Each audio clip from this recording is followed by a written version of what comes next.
You just wanted to make fun of me. You're just like the rest of them. You don't know the first thing about me, pal. When two acting legends collide, one a method-driven enigma and the other a disciplined Hollywood icon, sparks are bound to fly. That's exactly what happened on the set of Joker, where Joaquin Phoenix and Robert De Niro's very different acting philosophies clashed, and ironically, created one of the most electrifying scenes in modern cinema, the Murray Franklin interview.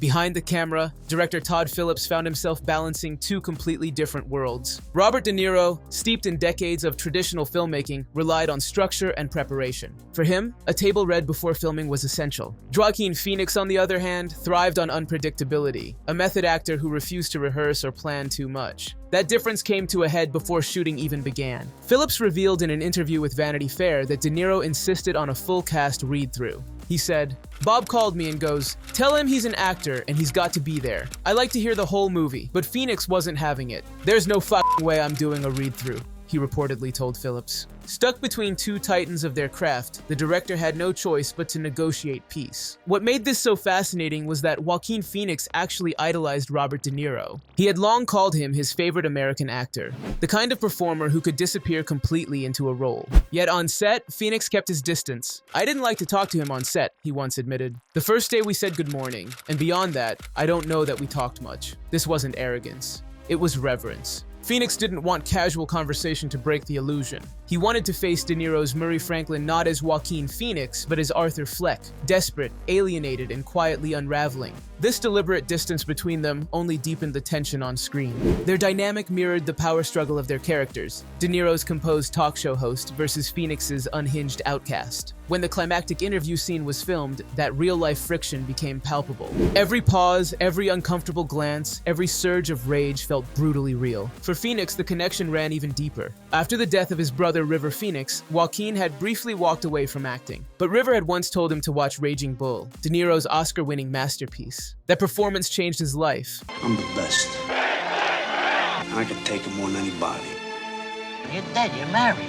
Leave the young girls for me. It taught him that acting could be more than imitation. It could be transformation. Years later, standing across from De Niro, Phoenix wasn't just sharing a scene. He was facing the man who shaped his understanding of performance. He once said, "He's my favorite American actor. I got the impression from him that he did things in a scene, gestures, movements, whether the camera was on him or not." Seeing that same commitment up close was surreal for Phoenix, who channeled it into Arthur's fractured psyche. When the cameras rolled for that interview sequence, all the unspoken tension between them exploded into raw energy.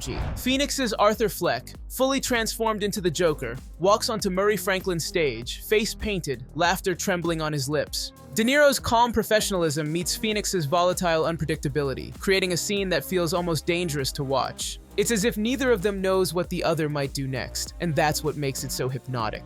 Even Todd Phillips admitted that their differing methods made the scene stronger. What began as creative friction became a perfect storm of discipline and chaos. De Niro's stability grounded the sequence. Phoenix's intensity set it ablaze. The result? A performance so authentic that audiences couldn't tell where acting ended and emotion began. Joker went on to shatter expectations, grossing over $1 billion worldwide on a modest $55 million budget. It became the first R-rated film in history to cross that milestone, earning Phoenix an Academy Award, a BAFTA, and a Golden Globe for Best Actor. His transformation was extreme. He lost over 50 pounds and described the experience as both physically and mentally destabilizing.